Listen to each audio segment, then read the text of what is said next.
The top 10 feminist fallacies. Number 10, proof by assertion.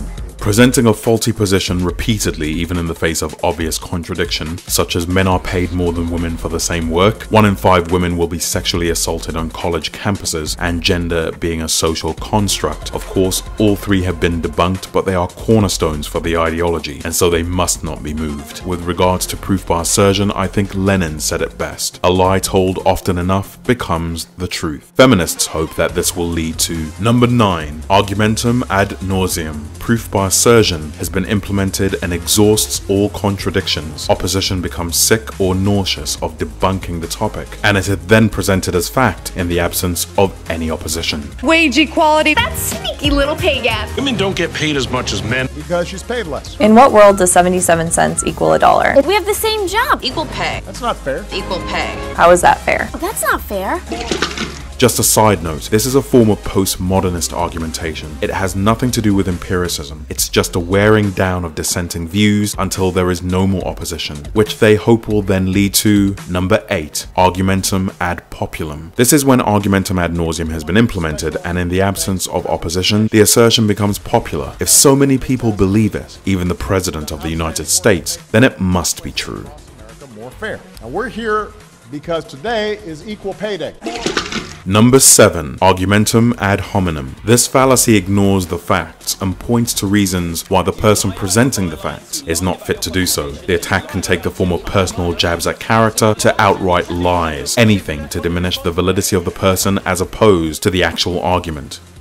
Milo just called for somebody to be assassinated. Twitter essentially struck him off. He's saying he didn't.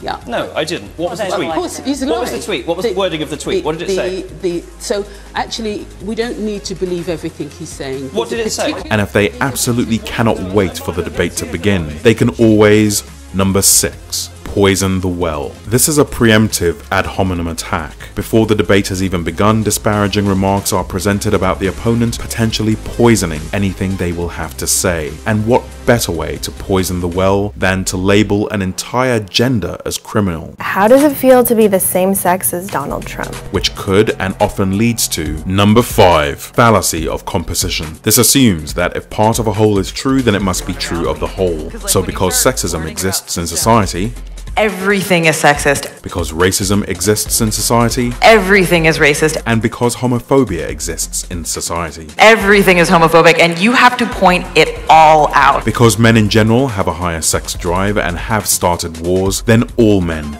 are considered potential rapists and warmongers. This may lead to number 4, the slippery slope fallacy. This is an interesting one. It involves presenting a ridiculous conclusion as a reason to prevent any initial step, which would inevitably lead to said conclusion. An extreme, hypothetical conclusion, such as, if men are allowed to admire beautiful women, it will lead to female objectification. Then dehumanizing women will lead to rape and sexual assault. Therefore, men should not admire beautiful women. This also includes women on clothing, in video games, on posters, and walking on the streets of downtown NYC. Any feminist can then take number 3, the moral high ground fallacy. It uses a kind of virtue signaling. Virtue signaling is a term coined by author James Bartholomew. He first used it in a Spectator article published on April 18th, 2015, where he outlined the modern phenomenon of individuals, especially in social media, low-key bragging about their virtue, either by a multicolored Facebook avatar or claims about how inclusive and anti-racist they are. For instance, a feminist or black person may state that because they belong to an oppressed group, they are better equipped to tackle issues such as ending racism, sexism, or poverty, and they can point out oppression better than most. Well, this may not be the case because pointing out oppression is a matter of ethics and empiricism, not involvement. While involvement may provide advantages, it does not prove competence. In fact,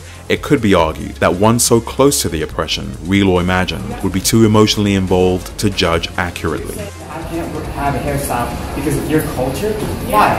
Because it's my culture. In any case, it doesn't take a black person to end problems in black communities or women to make the world a better place. It takes good ideas implemented consistently by competent individuals, irrespective of race or gender. Number 2, the no true Scotsman fallacy. This fallacy sidesteps identification of any obvious negative aspect of a group or belief system, stating that real believers do nothing worthy of contempt, and any individuals or groups identifying themselves as believers while exhibiting socially unacceptable behavior, for example, are not true believers or Scotsmen. Number 1, the genetic fallacy. This fallacy presents a conclusion based solely on someone's or something's genesis, history, or source, rather than its current position, meaning, or context. Marriage is an institution that has curtailed women's freedom for centuries. Being given away by your father may seem cute and romantic, but it stems from a time when women were seen literally as their father's and then their husband's property. In feminist theory, it points to the male-dominated society as a patriarchy, intent on destroying women simply because historically men have rightly ruled and controlled what they built. The truth is that men did not build society to destroy anyone. It was simply a society which valued the strongest and best. Quotas and special treatment were for pussies. This genetic fallacy is used to create an assertion. Let me know what you think in the comments section, whether you agree or disagree, and what fallacies do you think should have been included. Till next time.